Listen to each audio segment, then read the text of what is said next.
बिस्मिल्लाहिर्रहमानिर्रहीम। अस्सलाम वालेकुम। किचन फुल ऑफ टेस्ट में खुश आमदीद। आज किचन फुल ऑफ टेस्ट में बन रही है बीफ निहारी। बीफ निहारी को बनाने के लिए मैं जिन अशिया को इस्तेमाल कर रही हूँ वो मैं आपको नोट करवा देती हूँ। सबसे पहले मैंने बीफ लिया है और ये बीफ का गोश्त मैंने लिया है, इसको ये बोनलेस है और साथ ही मैंने इसमें 2 जो है वो बोन्स ऐड कर दी थी, इससे यखनी का टेस्ट बहुत अच्छा आता है। साथ ही मैंने 1 गठी गार्लिक की ली है, मतलब ये तकरीबन 6 to 7 8 क्लोव्स हैं गार्लिक के, ठीक है। ये हम ऐसे ही ऐड करेंगे, इसका पेस्ट नहीं बनाएंगे। साथ ही मैंने half table spoon black pepper लिया है और हाफ़ टेबल स्पून जो है वो सॉल्ट है। साथ ही इसमें जो हम पानी ऐड करेंगे वो तकरीबन ये 1 लीटर से 2 लीटर के करीब होगा, क्योंकि हमें इसको बनाने के लिए, निहारी को बनाने के लिए इस पानी की यखनी का इस्तेमाल करना होगा। चलें जी, अब हम अपनी रेसिपी को स्टार्ट करते हैं। बिस्मिल्लाहिर्रहमानिर्रहीम। ये मेरा प्यारा सा प्रेशर कुकर है, इसमें हम सबसे पहले जो है वो गोश्त को ऐड करेंगे। उसके बाद मैं इसमें जो है वो गार्लिक डाल दूँगी। साथ ही हम इसमें स्पाइसेस ऐड करेंगे, ब्लैक पेपर, सॉल्ट, और ये मैं इसमें 1 लीटर जो है वो पानी ऐड करूँगी। अभी मुझे देखना होगा कि इसमें पानी मज़ीद ऐड होगा या नहीं। जी, इसमें मैंने तकरीबन 1.5 लीटर पहले पानी ऐड किया था। अभी मुझे ये थोड़ा सा कम लग रहा है क्योंकि मैंने इसको यखनी बनानी है, तो इसमें मैं तकरीबन 1 गिलास जो है वो पानी मज़ीद ऐड कर दूँगी। चलें जी, अब प्रेशर को ऑफ, इसको कवर कर देंगे, ऑफ कर देंगे। बिस्मिल्लाहिर्रहमानिर्रहीम। और इसको अब हम 20 मिनट्स के लिए जो है वो चूल्हे पे रख। चलें जी, बिस्मिल्लाहिर्रहमानिर्रहीम। फ्लेम ऑन करेंगे और प्रेशर को चूल्हे पे रखेंगे। चलिए जी, बिस्मिल्लाहिर्रहमानिर्रहीम। 20 मिनट्स हो गए हैं, मैंने फ्लेम ऑफ कर दिया है। अब हम प्रेशर को ओपन करके देखते हैं कि गोश्त हमारा कितना गला है। बिस्मिल्लाहिर्रहमानिर्रहीम। ये देखें, ये हमारा जो है वो गोश्त बहुत अच्छे से गल गया है। अब हम इसको स्टार्ट करते हैं बनाना।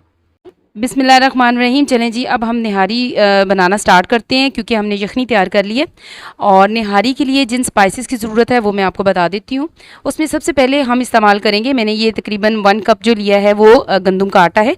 ये निहारी का हमारा मेन इंग्रेडिएंट्स है और ये हमें वाइट आटा नहीं चाहिए, ये हमें गंदम का आटा ही चाहिए, ठीक है। उसके साथ ही मैंने ये एक छोटे साइज़ का अनियन लिया था, प्याज लिया था, और इसको मैंने इसी तरीके से नॉर्मल साइज़ में कटिंग कर लिया। स्पाइसेस में मेरे पास ब्लैक पेपर है 1 टेबल स्पून, 1 टेबल स्पून ही गरम मसाला है, सॉल्ट है टेस्ट के लिए, हल्दी पाउडर है तकरीबन 1.5 टेबल स्पून। हल्दी पाउडर इसलिए भी ज़्यादा चाहिए हमें क्योंकि इससे निहारी का जो है वो कलर हमने मतलब डेवलप करना है।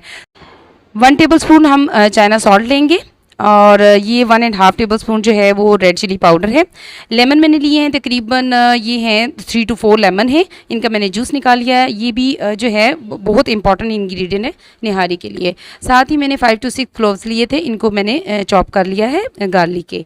साथ ही हमारे पास ये जो है कुछ गार्निश के लिए मैंने लेमन स्लाइसेस लिए हैं, ग्रीन चिली है और अदरक है, इसको भी स्लाइसेस में मैंने कटिंग कर लिया है। ये वो तमाम स्पाइसेस हैं जो हमारे घर में अवेलेबल हैं। मैंने कोई मार्केट से निहारी मसाले का डब्बा इस्तेमाल नहीं किया है और इंशाल्लाह जब आप ये निहारी बनाएंगे घर में, घर के बेसिक मसालों से बनाई गई है, तो इंशाल्लाह आपको बहुत पसंद आएगी और ज़रूर ट्राई कीजिएगा। बिस्मिल्लाहिर्रहमानिर्रहीम। फ्लेम ऑन करेंगे। ये मैंने पैन लिया है क्योंकि मुझे जो गंदम का आटा लिया था मैंने, इसको जो है वो अच्छे तरीके से भूनना है। चलें ये हम डालते हैं इसमें। बिस्मिल्लाहिर्रहमानिर्रहीम। हमने जो फ्लेम है वो बहुत लो रखनी है, क्योंकि अगर हम ज़्यादा फ्लेम रखेंगे तो ये जल जाएगा। हमें ये जैसे लोग सूजी के लिए सूजी हलवा बनाते हुए भूनते हैं, इसी तरीके से हमें इस आटे को हल्का सा भूनना है। तो हल्की ही लो फ्लेम है, ये फ्लेम चेक करें, ये बिल्कुल लो फ्लेम है। इस पर हम इसको, और आपने स्टिल इसको हिलाते रहना है, ये जले नहीं नीचे से। चलें जी, ये देखें, इसको तकरीबन मुझे भूनते हुए 2 से 3 मिनट हो चुके हैं और बड़ी अच्छी खुशबू आ रही है।